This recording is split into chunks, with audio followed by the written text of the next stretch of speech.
L'Europe. Tu as ramené quoi pour la famille? Rien. Il revient là où tout a commencé. Autour de lui, des retrouvailles, des rires, des bras ouverts. Mais pour lui, il n'y a que le silence. Mon fils, tu es rentré? 4 ans en Europe, et tu reviens comme ça, là, hein? Avec rien? Les choses ne se sont pas passées comme prévu. Quadio, où est ta femme? Elle est restée là-bas, maman. Comment ça rester là-bas, quoi? Tu l'as fait venir. On a tous cotisé pour ça. Je sais, papa.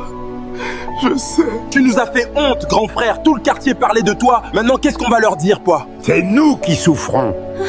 Nous qui avons investi en lui. Je vais dormir ailleurs ce soir.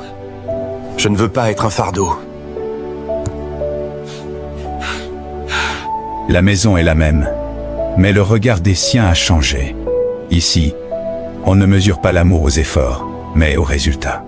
Il revient vivant, mais aux yeux des autres, il revient vide. Et parfois, revenir sans succès fait plus mal que ne jamais revenir. C'est Quadio. Il est revenu d'Europe. Mais il n'a rien ramené, même pas sa femme. Eh, grand, tu peux me donner quelque chose de l'Europe? Je n'ai rien, petit. Il était en Europe et il n'a rien. Même pas un téléphone. Le quartier parle avant d'écouter. Les murmures deviennent des jugements. Les rires des condamnations.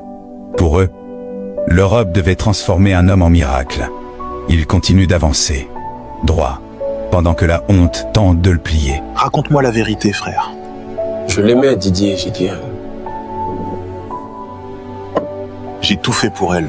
Qu'est-ce qui s'est passé? Elle a changé. Les vêtements, les sorties, les comparaisons avec les autres hommes. Et après quoi? Un soir, les policiers sont venus. Elle m'avait dénoncé. Elle a dit que je la menaçais. C'était faux. On m'a chassé de ma maison. Divorce. Puis l'immigration m'a retiré mes papiers. Mon permis dépendait du mariage. Personne ne me croira, Didier. Moi, je te crois, frère. On trouvera une solution ensemble. Dans l'ombre, la vérité sort enfin.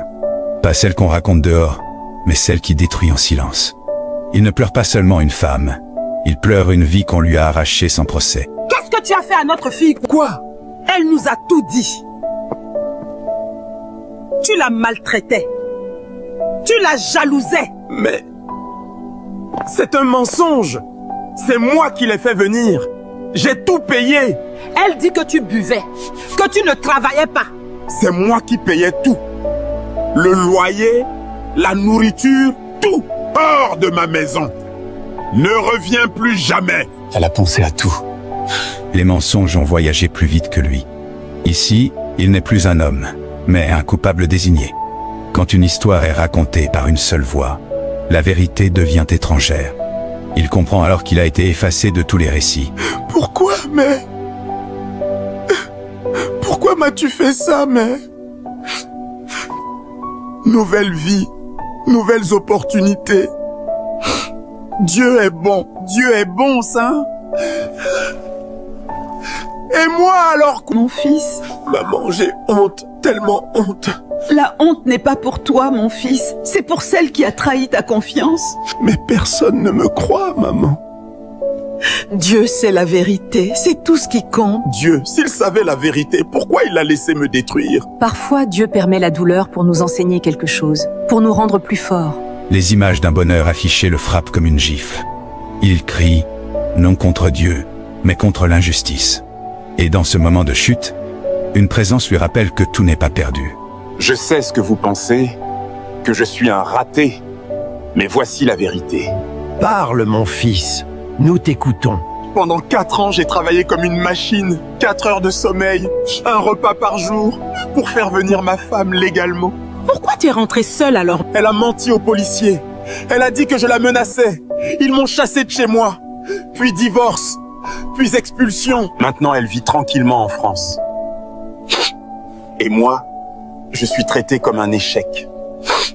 Cette fille est méchante, sans cœur. Pour la première fois, il parle sans baisser la tête. Il raconte l'envers du rêve, les nuits sans sommeil, le sacrifice invisible.